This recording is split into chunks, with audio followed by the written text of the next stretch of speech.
दोस्तों, राजस्थान भारतीय जनता पार्टी में सब कुछ ठीक नहीं चल रहा है। चलो भाई, हम तो अनुशासन के नाम पर बाहर किए गए हैं, इसलिए हमें तो उस पर ज्यादा बोलने का अधिकार भी नहीं है।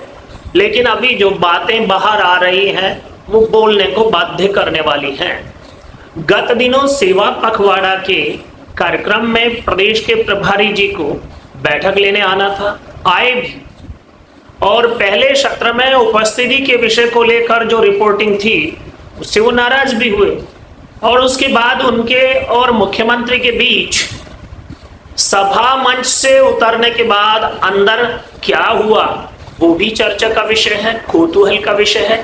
बात पूरी तरह तो भाजपा के खेमे से बाहर आना सरल नहीं है, लेकिन बॉडी लैंग्वेज से जो बात समझी जा सकती है उससे पता चलता है कि सब कुछ सामान्य नहीं था।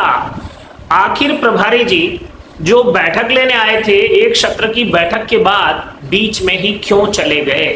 बहुत सारे प्रश्न इसी बात में छोड़कर चले गए।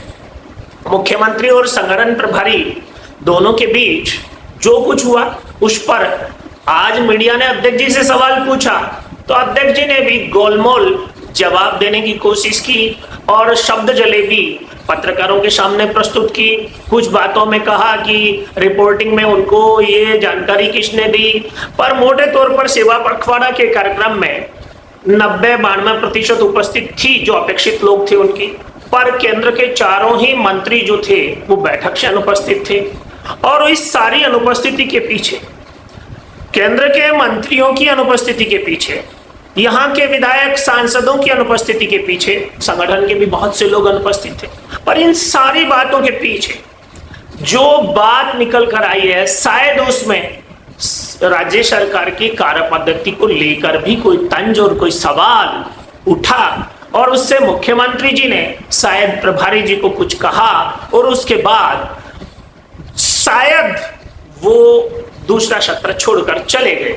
यहां मैं शायद इतना जोर देकर इसलिए लगा रहा हूं कि शायद नहीं, वो तो चले गए थे, वो तो सबको सर्वविदित है, पर अंदर खाने जो शायद चल रहा है वो अभी तक बाहर नहीं आया है। अब ये देखने की बात है, मुख्यमंत्री जी भी केंद्रीय गृह मंत्री अमित शाह जी के खेमे से आते हैं और प्रभारी जी भी अमित शाह के बहुत नजदीकी हैं, राष्ट्रीय महामंत्री हैं, राजस्थान के प्रभारी हैं। अब दोनों के एक ही व्यक्ति का खास होने के बावजूद इस प्रकार की जो तनातनी हुई है, शायद कहीं छोटा कौन बड़ा कौन, जिम्मेदारी किसकी ज्यादा किसकी कम, इस विषय को लेकर हुई है। और मुख्यमंत्री जी भी संगठन के मामलों में तो महारत रखते हैं क्योंकि लंबे समय तक महामंत्री रहे हैं। सरकार के मामलों में जब उनको कोई बात पंच की गई होगी, जैसा कि प्रभारी जी भी अपनी बात कहने में बहुत बेबाक हैं, उन्होंने पहली बैठक में जब राजेंद्र राठौड़ भी अनुपस्थित रहे थे तो बहुत तरीके से अपनी बात कह दी थी। और मुझे लगता है यही बात अब मुख्यमंत्री जी को 2 साल हो गए हैं तो उनको गवारा नहीं लगी, और उसके बीच दोनों में इस प्रकार का ये जो गुप्त तनाव है ये देखने को मिल रहा है। और ये गुप्तता बहुत जल्द बाहर आ जाएगी, क्योंकि राजनीति में लंबे समय तक कोई चीजें बहुत गुप्त रह जाएं ऐसा संभव नहीं है। ये गुप्त विवाद जल्द ही खुला विवाद बनने की स्थिति बनने वाला है, इस बात से इनकार नहीं किया जा सकता। हाँ, पर्दे के पीछे जो भारतीय जनता पार्टी में होता है वो पर्दे के सामने आने में कुछ समय जरूर लेता है, पर पर्दे के पीछे होने वाली घटनाओं पर जो कयास भारतीय जनता पार्टी के कार्यकर्ता लगाते हैं, सूत्रों से हुई चर्चा में अध्यक्ष जी का जवाब इस बात का इंडिकेशन है कि कुछ तो है, लेकिन क्या है ये तो अध्यक्ष जी बताएंगे नहीं।